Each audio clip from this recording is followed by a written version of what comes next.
With all of time and space open to the Doctor and their companion, it's no wonder there are so many adventures for us to enjoy, or that some of them aren't exactly told in order. Throughout the 13 years that the reboot of Doctor Who has been on our TVs, there's been quite a few main characters taking the lead. These characters aren't the different versions of the Doctor, despite them being the title character. These are the companions who get to explore the universe at the Time Lord's side.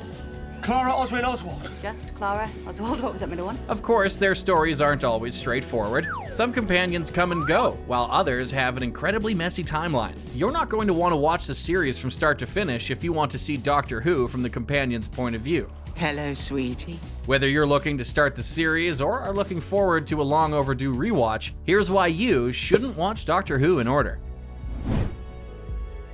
While the Doctor may be the one with the keys to the Tardis, it's the people he brings with him that end up being the heart of the show. When we, as the viewers, sit down to watch an episode of Doctor Who, we're in the same position as the companions. We're just regular people excited to go on another adventure in the Tardis. We get caught up in the wonder, and sometimes horrors, of the different time periods and planets, just like Rose or Bill Potts does. In this way, the companions work as the audience's surrogate. They can ask the questions for the audience, allowing the alien of the week to be explained. What do you mean? And even if you don't know all there is to know about the Whoverse, it's impossible not to relate to their draw for adventure. But that's not the only reason that they managed to steal the spotlight from the Doctor. The companions work as the moral compass to the show. When alone, it's pretty clear that the Doctor makes bad decisions. Take the 2009 special, The Waters of Mars, for example. The 10th Doctor had only been alone for a while, and he was still able to go power crazy, deciding that he could change a fixed point in time, all because he wanted to prove he could avoid that which knocks 4 times. When they're there, the companions are the ones who can step in and keep the Doctor from doing something terrible. They humanize the Doctor, serving as a reminder of how important each and every being is. In doing so, they're the ones that control the story. They become the main characters. But with the ability to travel through time in the hands of the Doctors and some of the companions, it's not much of a surprise that not all of the companions' stories line up perfectly with the episode list. If you want to understand Doctor Who from the point of view of River Song, one of the companions who get to interact with multiple regenerations and who works as a chaotic neutral version of the Doctor, you can't pick up the show from episode 1. With both River and the Doctor traveling through time, their timelines end up running parallel to one another. When the Doctor first meets her in Series 4's Silence in the Library, it's during River's last adventure. For viewers who watch the show in order, this knowledge carries into all future episodes featuring River Song, haunting them like it does the Doctor and the episode.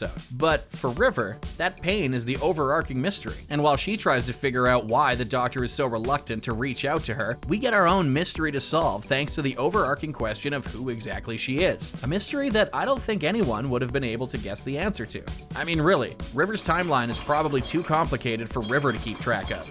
And she lived through it. That said, to watch Doctor Who from River's point of view and to experience the mystery of the Doctor's hesitance to reach out to River, finding the right order to watch the episodes can be pretty hard. But if you choose to start with Series 6's The Impossible Astronaut and The Day of the Moon to see River's birth, and then the other Series 6 episodes, Let's Kill Hitler, Closing Time, The Wedding of River Song, and A Good Man Goes to War to fully understand her backstory, you can start to see the series as River did. Follow that up with the Pandorica arc, the Weeping Angels episodes, these ones actually in the order they appear in the show, with the Husbands of River Song, and you will be all set to watch River's first appearance in Doctor Who. While nowhere as confusing as River's, seriously, you'll need a corkboard and string to figure that out. Clara's journey with the Doctor isn't straightforward thanks to a jump in the Time Lord's timeline. While the Doctor's first meeting with Clara happens much earlier, to follow the story from Clara's perspective, you have to start with the Bells of St. John's and watch until the name of the Doctor. Clara! My Clara! After that, you can finally watch her 2 earlier episodes. While watching the show this way doesn't have the same grand mystery of who is the impossible girl, you instead get to understand Clara more. A lot of the actions take on a different tone when you realize that some amazing man with access to all of the universe is telling you that you're special. Plus, the Clara in The Asylum of the Daleks and The Snowmen have a lot of meaning when you know who she really is. Remember that scene where the Doctor reveals Oswin is no longer human? That part was already emotional, but knowing who she is and what she's trying to do in that moment makes it 10 times more impactful. Of course, it's not just a new perspective that following the companion's version of the story provides. Some companion stories offer different adventures and a great look at the world of Doctor Who.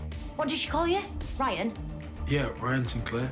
Good name. The adventures of Jack Harkness and Sarah Jane Smith are actually pretty straightforward, and are pretty close to being straightforward. But they require a lot of episode skipping and dip into their own spin-offs. After his time with the Ninth Doctor, Jack Harkness becomes one of the main characters of Torchwood, a show following an organization designed to protect Britain from alien attacks. With 4 series having been released from 2006 and 2011, Torchwood provided a great source of lore for any interested fans, and a great source of excitement for a more mature audience. Exploring darker themes that Doctor Who would normally not go down allowed Torchwood to introduce more aliens despite never leaving the UK. And really, who can say no to more Jack Harkness? Just like Jack, Sarah Jane Smith got her own spin-off show after she made a reappearance on Doctor Who in School Reunion. The show, called The Sarah Jane Adventures, was a more child-friendly look at the world that ran from 2007 to 2011, featuring aliens that Sarah Jane Smith had to fight using technology and wit to protect the Earth.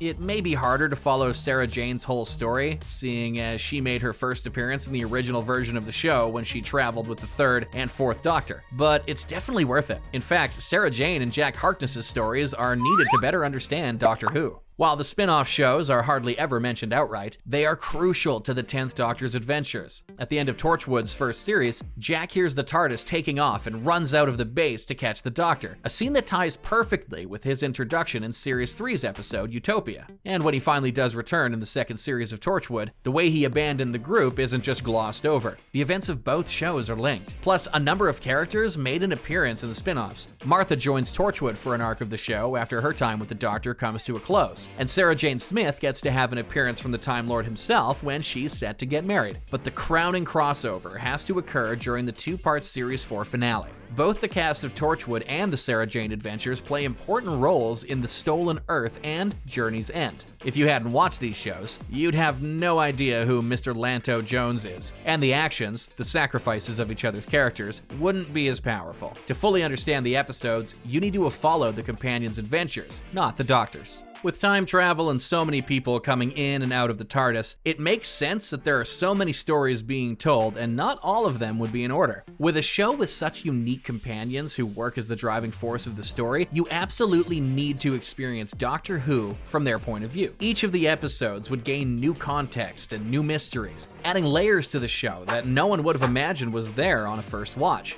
Now that we know about River, we can't stop crying when watching Silence in the library. Hello, sweetie. Get out. But our examples were only some of the ways you could watch Doctor Who. Which companion's journey do you like watching? Whose point of view do you recommend following? Let us know in the comments down below, and be sure to check out some of our other videos.